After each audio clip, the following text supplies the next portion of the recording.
ನೀವೇನ್ ಮಾಡ್ತಿದ್ದೀರಿ ಅಂತ ಚೆನ್ನಾಗಿ ಗೊತ್ತು ತಾನೆ. ಇವ್ರನ್ನ ಕತ್ಲೆ ಕೋಣೆಯಿಂದ ಇಲ್ಲಿ ಕರ್ಕೊಂಡ್ ಬಂದ್ರೆ? ಮನೆ ಯಜಮಾನ್ ಇರ್ಬೇಕಾದ್ರು ಇಲ್ಲಿ, ಕತ್ಲೆ ಕೋಣೆಲ್ಲ. ಇದ್ರ ಪ್ರತಿಫಲ ಏನಾಗುತ್ತೆ ಅಂತ ಗೊತ್ತಾ? ಏನ್ ಬೇಕಾದ್ರೂ ಆಗ್ಲಿ, ನೀವ್ ನಡೀರಿ ಮಾವ. ನಾನ್ ಹೋಗೋದಿಕ್ ಬಿಡಲ್ಲ. ನೋಡು, ಈ ನಿನ್ನ ಕೋಮಲವಾದ ಕೈಗಳನ್ನ ನಿನ್ನ ಅಲಂಕಾರ ಮಾಡ್ಕೊಳ್ಳೋದಕ್ಕೆ ಬಿಟ್ಟು ಬೇರೆ ಏನಾದ್ರೂ ಮಾಡಕ್ ಉಪಯೋಗಿಸಿದ್ರೆ ಅದನ್ನ ತುಂಡು ತುಂಡು ಮಾಡ್ಬಿಟ್ಟು. ಸರಸ್ವತಿ, ನೀನು ಸೊಸೆಯಾಗಿ ಎಲ್ಲಿರ್ಬೇಕು ಅಲ್ಲಿರ್ದೆ ಎಲ್ಲೇ ಮೀರ್ತಾ ಇದೀಯಾ. ಒಳ್ಳೇದಲ್ಲ. ನೀವು ಈ ಮನೆಗೆ ಸೊಸೆಯಾಗೆ ಬಂದಿದ್ದು. ನಿಮ್ಮ ಎಲ್ಲೆ ಮೀರಿ ಈ ಮನೆ ಯಜಮಾನನ್ಗೆ ಹುಚ್ಚಾನ ಪಟ್ಟ ಕಟ್ಟಿ ಕತ್ಲೆ ಕೋಣೆಲ್ ತಳ್ಳಿ ಈ ಮನೆ ಅಧಿಕಾರ ಚಲಾಯಿಸ್ತಿದ್ದೀರಾ. ಸಾಕಲ್ಲಿಗೆ ನಿಲ್ಸು. ನಿನ್ನ ನಾಲಿಗೆನ ಮುಂದುವರಿಸಬೇಡ. ಯಾಕೆ? ಸತ್ಯ ಕಹಿಯಾಗಿದ್ಯಾ? ಒಂದು ವಿಷಯ ನೀವು ಮರಿತಾ ಇದ್ದೀರಾ. ನಿಮ್ಮ ಹಣೆಯಲ್ಲಿರೋ ಈ ಕುಂಕುಮ, ನಿಮ್ಮ ಕೊರಳಲ್ಲಿರೋ ಈ ತಾಳಿ, ನಿಮ್ಮ ಸುಮಂಗಲಿ ತನಿಕೆ ಯಜಮಾನರು ಇವರು. ಅದನ್ನೇ ನೀವು ಮರೆತು ತುಂಬಾ ದೊಡ್ಡ ತಪ್ಪು ಮಾಡ್ತಾ ಇದ್ದೀರಾ. ನೀವು ಮಂಜುನಾಥನವರ ಹೆಂಡತಿ ನಾಗಮಣಿ ಅಂತಾನೆ ಈ ಮನೆಯಲ್ಲಿ, ಈ ಊರಲ್ಲೆಲ್ಲ ಗೌರವ ಇರೋದು. ಇವರೇ ಇಲ್ಲ ಅಂದ್ರೆ ನಿಮ್ಮ ಬಾಳು ನಾಯಿಗಿಂತ ಕೀಳು. ಏನಂದೆ ನಮ್ಮಮ್ಮನ ನೀನು?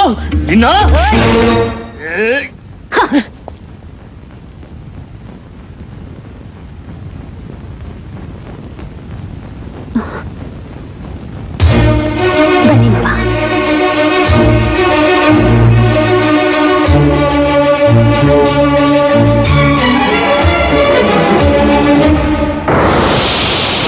ನಾಗಮಣಿ, ಇಷ್ಟು ವರ್ಷ ನಾಗರಾವಿನ ತರ ಹೆಡೆ ಎತ್ಕೊಂಡಿನ ತಲೆನ ಮುದ್ರಕೊಳ ಹಾಗೆ ಮಾಡ್ಬಿಟ್ಲಲ್ಲಮ್ಮ. ನಿನ್ ತಲೆ ಮುದುರ್ಕಬಾರ್ದು ನಾಗಮಣಿ. ನಾಗರಾವಿನ ತರ ಬಸ್ ಅಂತ ಹೆಡೆ ಎತ್ತಬೇಕು. ಹಾ, ನೀನು ತಪ್ಪು ತಿಳ್ಕೊಂಡಿದೀಯ ಅಣ್ಣ. ಮಲಗಿದ್ದ ನಾಗರ ಹಾವನ್ನ ಬಡದಿ ಎಬ್ಬಿಸಿದಾಳೆ.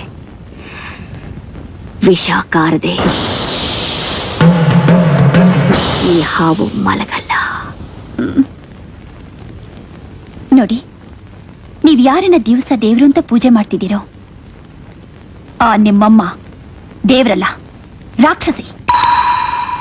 ನೀವು ಮೊದಲನೇ ಹೇಳ್ತಿ ಮಗ, ಆಸ್ತಿ ಪೂರ್ತಿ ನಿಮ್ಮ ಹೆಸರಿನಲ್ಲೇ ಇದೆ.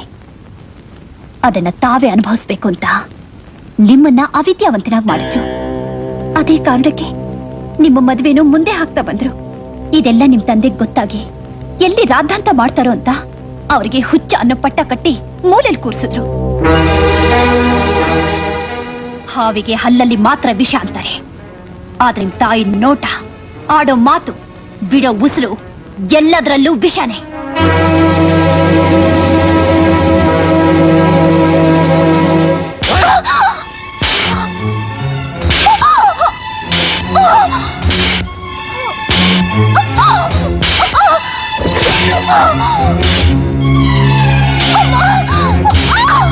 ಅಣ್ಣಯ್ಯ, ಏನಪ್ಪ ಅದು ಸದ್ದು?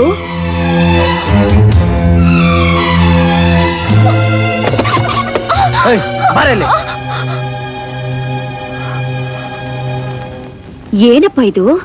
ಸರಸ್ವತಿ ಕಣ್ಣೆಲ್ಲ ಕೆಂಪಾಗಿದೆ. ಇವಳು ಮನೆಗೆ ಬಂದ ಎಷ್ಟು ದಿನ ಆಯ್ತಮ್ಮ? ನೆನ್ನೆ ಮೊನ್ನೆ ಬಂದವಳು ನಿನ್ ಬಗ್ಗೆ ಏನೇನು ಹೇಳಿದಿಲ್ಲ ಗೊತ್ತಾ? ನೀನು ಎಣ್ಣೆ ಎಲ್ಲ ರಾಕ್ಷಸಿ ಅಂತಿದ್ದಾಳೆ. ನಿನ್ನಿಂದ ನನ್ನ ಜೀವನನೇ ಹಾಳಾಗೋಯ್ತಂತೆ. ಅಪ್ಪನ್ಗೆ ಹುಚ್ಚಿಡ್ದಿದೆ ಅಂತ ಸುಳ್ಳು ಸುದ್ದಿ ಹಬ್ಸಿದ್ಯಂತೆ. ನನ್ನ ಆಸ್ತಿ ಲಪ್ಟಾಯಿಸ್ಬೇಕು ಅಂತ ನನ್ ಮದುವೆನ ಮುಂದಕ್ಕೆ ಆಗ್ತಾನೇ ಬಂದೆ ಅಂತೆ. ಮತ್ತಿದ್ಯಾರ ಕಟ್ಟಿದ್ದು? ಇದನ್ನ ನಾನೇ ಕಟ್ಟಿದ್ದು.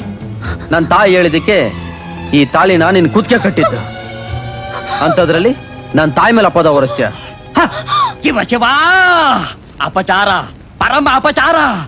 ನಾಗಮಣಿ, ದೇವ್ರಂಥ ನಿನ್ನ ಮೇಲೆ ಇಂಥ ಅಪವಾದನ ನನ್ನಿಂದ ತಡ್ಕೊಳಕ್ ಆಗ್ತಾ ಇಲ್ಲ. ನನ್ನ ಹೊಟ್ಟೆಲ್ ಬೇಕಿ ಬಿದ್ದಿದೆ ನಾಗಮಣಿ. ನಾಗಮಣಿ, ಇದಕ್ಕೆ ನೀನೇನಾದ್ರೂ ಒಂದು ತೀರ್ಮಾನ ತಗೊಳ್ಳೇಬೇಕು.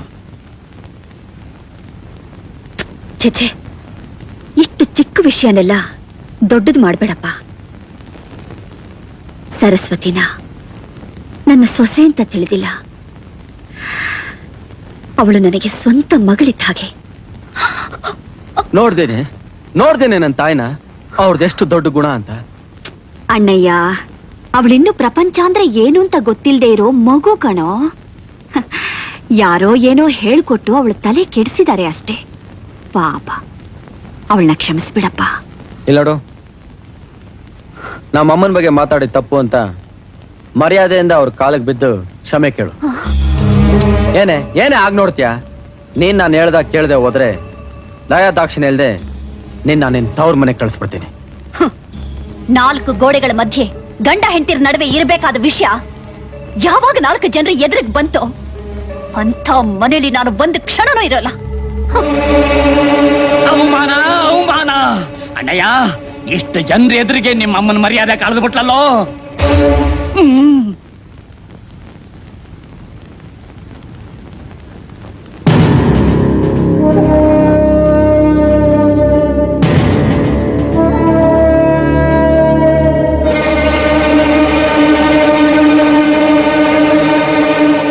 ಅಮ್ಮ ಸರಸ್ವತಿ,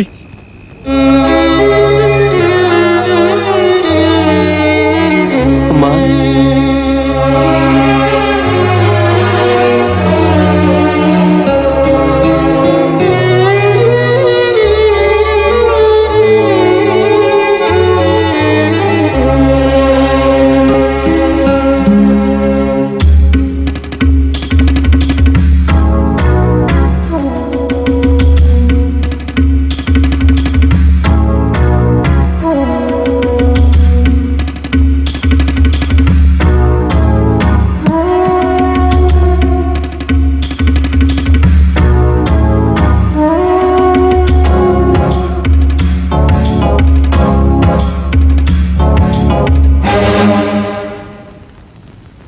ಅಣ್ಣಯ್ಯ, ಇಷ್ಟೆಲ್ಲ ರಾಧಾಂತ ಮಾಡಿದಾಳೆ ಇವಳು. ಇವಳು ಕ್ಷಮಿಸ್ಬೇಕಾ? ಅಮ್ಮನೇ ಕ್ಷಮಿಸಿದ್ಮೇಲೆ ನಿನಗೇನು? ಹೋಗ್ ಮಲ್ಕೋ.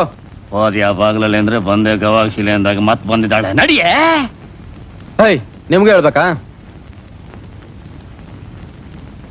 ಸರಸ್ವತಿ, ಒಳಗ್ ಬಾ.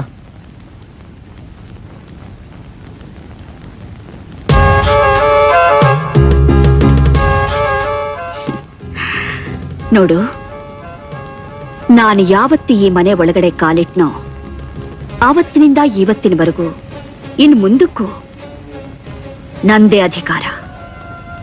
ಇದನ್ ಬದಲಾಯಿಸೋಕೆ ಯಾರಿಂದನೂ ಸಾಧ್ಯ ಇಲ್ಲ. ಹಾ, ಒಂದು ಮಾತು, ಇನ್ನು ಮುಂದೆ ನೀನು ಅನ್ನ ತಿನ್ನೋಕ್ ಮಾತ್ರ ಬಾಯಿ ಬಿಡ್ಬೇಕೇ ಹೊರತು ಬೇರೆ ಯಾವುದಕ್ಕೂ ಅಲ್ಲ. ಎಚ್ಚರಿಕೆ.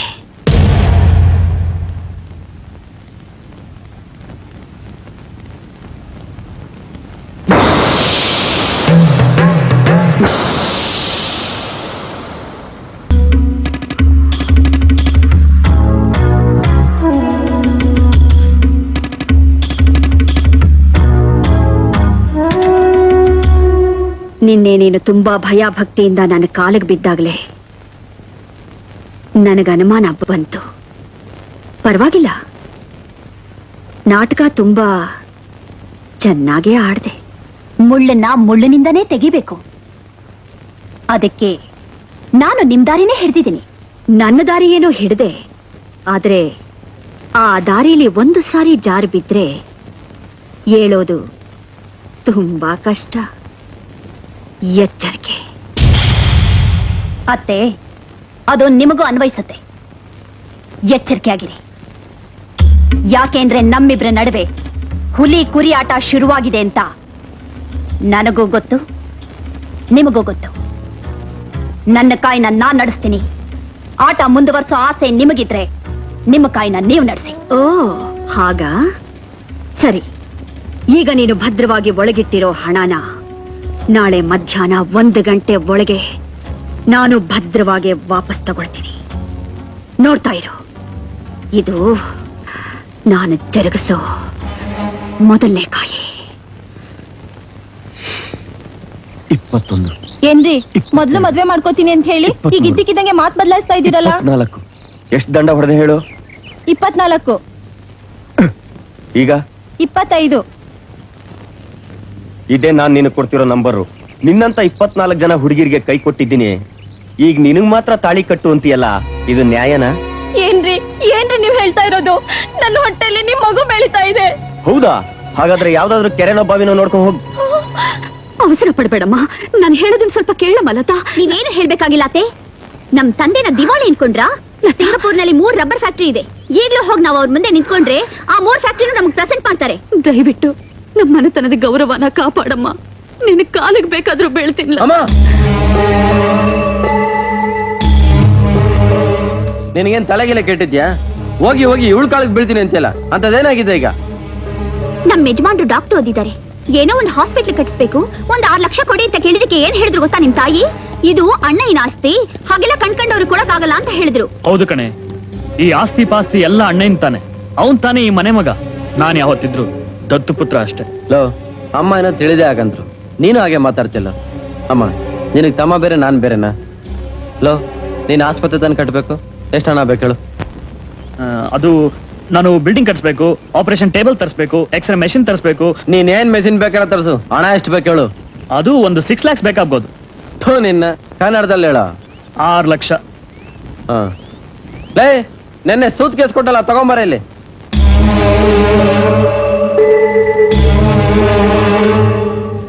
ಏನು ಅದಕ್ಕೆ ಬಹಳ ಯೋಚನೆ ಮಾಡ್ತಿರೋ ಹಾಗಿದೆ. ಚೆನ್ನಾಗಿದೆ ನೀನ್ ಹೇಳೋದು. ಗಂಡ ಕಷ್ಟಪಟ್ಟು ಸಂಪಾದಿಸಿದ್ದನ್ನ ಕೊಡೋದು ಅಂದ್ರೆ ಯಾವ ಹೆಂಡತಿಗೆ ಇಷ್ಟ ಆಗುತ್ತೆ ಹೇಳು?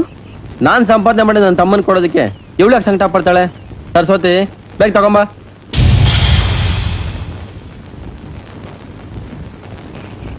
ಅಣ್ಣಯ್ಯ, ನೀನೇನ್ ಹಣನ ಸುಮ್ನೆ ಕೊಡ್ಬೇಡ, ಲೆಕ್ಕ ಬರ್ದಿಟ್ಕೊ. ನಾನು ಹಾಸ್ಪಿಟಲ್ ಓಪನ್ ಮಾಡಿದ 1 ವರ್ಷದಲ್ಲಿ ನಿನ್ ಹಣನ ಪೂರ್ತಿ ವಾಪಸ್ ಕೊಡ್ತೀನಿ. ಥೂ ನಿನ್ನ, ಅಣ್ಣ ಇಂತ ಅಮ್ಮ ಡಾಕ್ಟರ್ ಅಂತ ಊರ್ ಜನ ಮಾತಾಡಿದ್ರೆ ನನ್ಗೆ ಎಷ್ಟು ಗೌರವ ಆಗುತ್ತೇನಾ? ರೀ, ಅಮ್ಮ, ನೀನೇ ನಿನ್ನ ಅದೃಷ್ಟದ ಕೈಯಿಂದ ತಮ್ಮನ ಕೊಡು, ಲಾಟ್ರಿ ಹೊಡಿಲಿ, ಕೊಡು.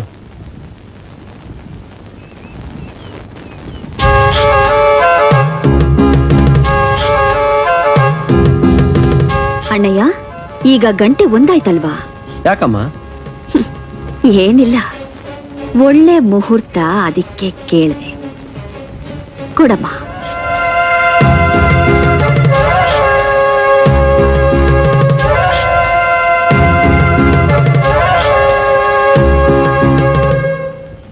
ಏನ್ರಿ, ಎಲ್ಲೋ ಕಣ್ಣು ಕಾಣಿಸ್ತೇ ಇರೋ ಕಡೆ ಆಸ್ಪತ್ರೆನ ಕಟ್ಸೋದಕ್ಕಿಂತ ನಮ್ಮೂರ್ನಲ್ಲೇ ನಿಮ್ಮಮ್ಮನ ಹೆಸರಿನಲ್ಲೇ ಒಂದು ಧರ್ಮದ ಆಸ್ಪತ್ರೆನ ಕಟ್ಸಿದ್ರೆ ಅಮ್ಮನಿಗೆ ಎಷ್ಟು ಗೌರವ ಇರುತ್ತಲ್ವಾ? ಥೂ ನಿನ್ನ, ನಿನಗೆ ಆಲೋಚನೆ ಬರ್ಲಿಲ್ವಲ್ಲ? ಅದಕ್ಕೆ ಕಣೆ ಹೆಂಡತಿ ಇರ್ಬೇಕು ಅನ್ನೋದು. ಬೂತ್ಫುಲ್ ಐಡಿಯಾ. ಬೂತ್ಫುಲ್ ಅಲ್ಲ ರೀ, ಬ್ಯೂಟಿಫುಲ್ ಐಡಿಯಾ. ಅದೇನೋ ಒಂದು. ಅಮ್ಮ, ಸರಸ್ವತಿ ಹೇಳ್ದಾಗೆ ಧರ್ಮದ ಆಸ್ಪತ್ರೆನ ನಮ್ಮೂರಲ್ಲಿ ನಿನ್ನೆ ಸಲ ಕಟ್ಟಿಸ್ಬಿಡೋಣ, ಏನಂತ್ಯ? Okay okay.